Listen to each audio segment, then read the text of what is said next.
Before the first star was ever born, there was the god of darkness known as Knull, and he didn't come quietly. Long before Asgard ruled the 9 realms, before Earth had a name, before the concept of light even existed, there was Knull. He was not born in a cradle of warmth or molded by cosmic harmony. He was the void. A sentient nothingness floating in a sea of pre-creation, content in his silence until the Celestials had the audacity to spark the universe into life. When those titanic gods brought light into the darkness, Knull took it personally. As reality bloomed, so did Knull's hatred.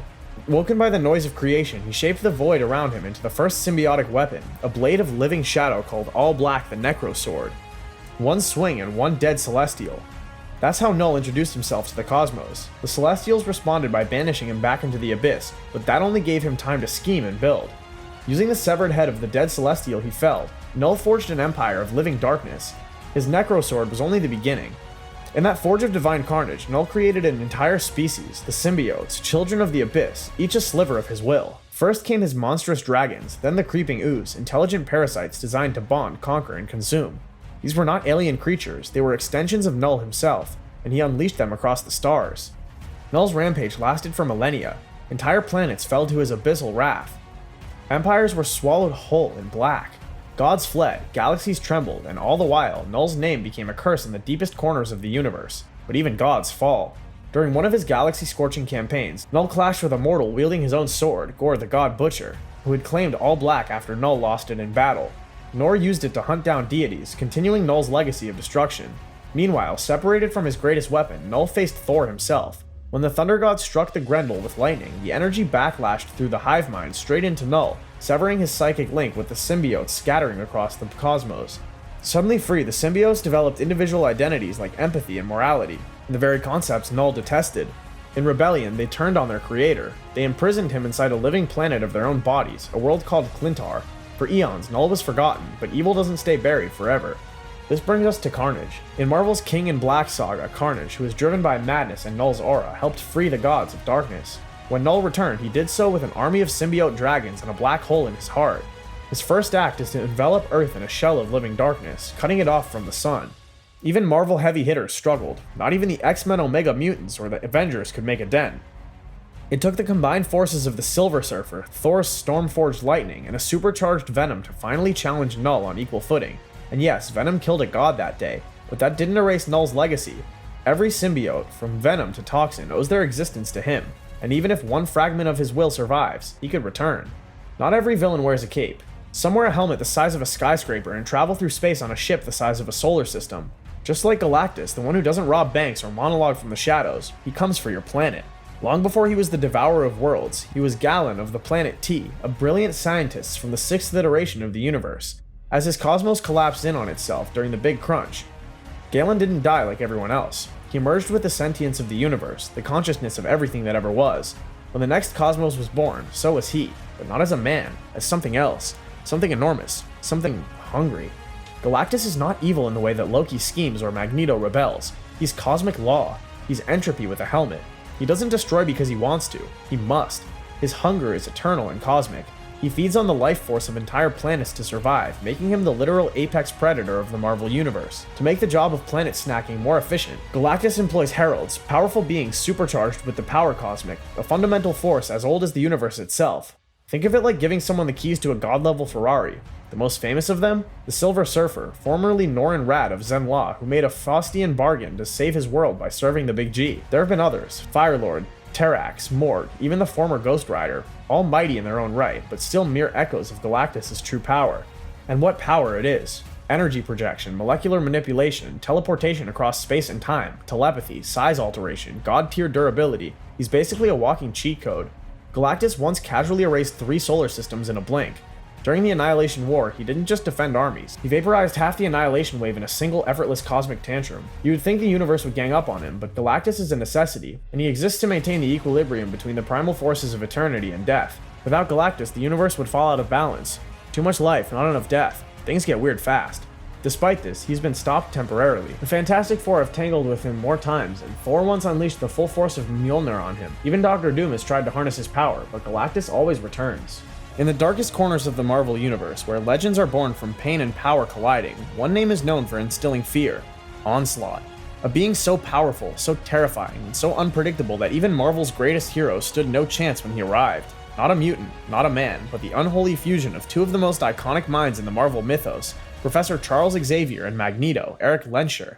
Onslaught was never supposed to exist. He was born in a moment of rage, buried inside Xavier's mind like a psychic parasite waiting for the right moment to rise. That moment came when Magneto, in a fit of rage, ripped the adamantium from Wolverine's skeleton, nearly killing him. Xavier, who had spent years advocating peace between mutants and humans, did the unthinkable. He snapped. Using his mind, he shut Magneto's brain down, plunging him into a catatonic state. But when Xavier reached into Magneto's mind, something reached back. That something was Magneto's bitterness, fury, and ruthless will, and it stuck. It twisted inside Xavier's psyche, fusing with the darker parts of his own mind. The frustration, the pain, the hidden anger that comes from decades of failure and compromise. What came out of this mental breakdown wasn't Charles, but Onslaught. Imagine a being with Professor X's Omega-level telepathy, mental manipulation, and illusion casting, combined with Magneto's control over the electromagnetic spectrum, his genius intellect, and sheer willpower. Now amp that up. Onslaught wasn't just powerful, he was limitless, and he knew it. But he didn't stop there. Onslaught's hunger for power pushed him to absorb Franklin Richards, the son of Reed and Sue Richards of the Fantastic Four, a mutant child with the ability to warp reality itself. Then there was Nate Gray, a powerful alternate reality version of Cable with raw psychic force that made even Xavier look like a novice. With these two added to his being, Onslaught was no longer just a threat, he was a multiversal extinction event in motion. He created his own twisted dimension inside Franklin's mind. He summoned a second sun just to burn his enemies alive. He unleashed an EMP that shut down every piece of tech in New York, causing jets to crash from the sky and chaos to spread like wildfire. Iron Man's armor failed. Vision's synthetic body collapsed. The city crumbled under Onslaught's wrath, and then he changed form. After being battered and beaten by every A-list hero Marvel could throw at him, including Avengers, X-Men, Fantastic Four, Onslaught shed his physical form entirely. He became a being of pure psionic energy, untouchable, immortal, and unstoppable. You couldn't punch him, you couldn't blast him, you couldn't reason with him. The only way to stop him is a suicide run. Every non-mutant hero left and sacrificed themselves, plunging into Onslaught's psychic form to destabilize him from within.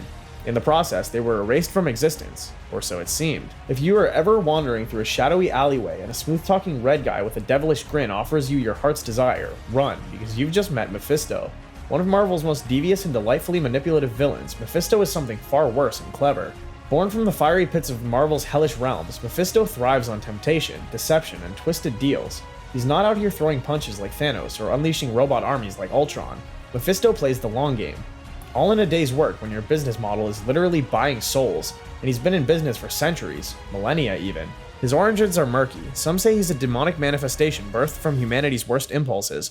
Others say he's been around since the dawn of time, pulling the strings behind empires, tragedies, and the occasional Faustian bargain. But Mephisto's not particularly concerned with clearing things up.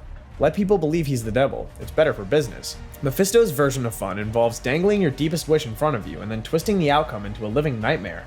Just ask Peter Parker, who made a deal to save Aunt May's life, only to have his marriage with Mary Jane Watson erased from reality in return. For Mephisto, that wasn't just a power play, it was art. He didn't just snap his fingers and undo their wedding. He fused the main Marvel universe with a slightly altered version where Peter and MJ never tied the knot. Also, he could taste the emotional anguish of two soulmates being ripped apart by fate. That's the kind of elaborate soul-shattering work Mephisto lives for. He's even tangled with Scarlet Witch, who unknowingly borrowed some of his reality warping mojo to create her own twin children. Of course, those kids eventually vanished when Mephisto reabsorbed their essence, because he never misses a chance to ruin a happy ending. And if you think that didn't set off a domino effect that led to Wanda losing her mind and rewriting the entire universe, well, think again. In the Marvel's multiverse, there are villains who destroy worlds, manipulate time, and defy death itself.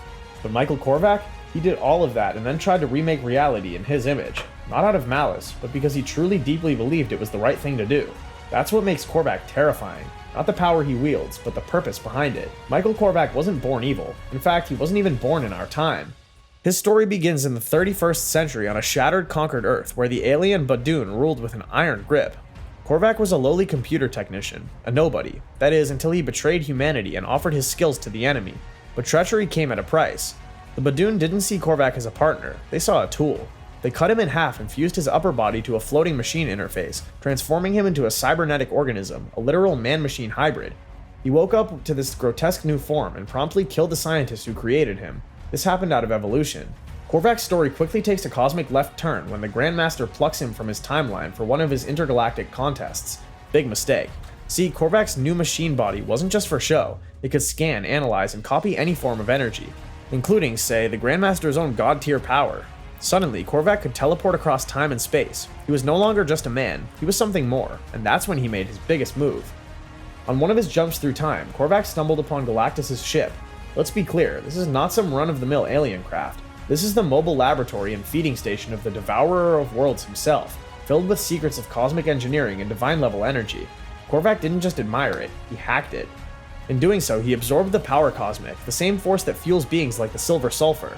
And just like that, Korvac shed his cybernetic shell and returned to a flawless, idealized human form. But he wasn't just a man anymore, he was a god. Not a wannabe god like Doctor Doom or Kang, a real one with the power to bend galaxies. What followed is now legendary in Marvel history, the Korvac saga.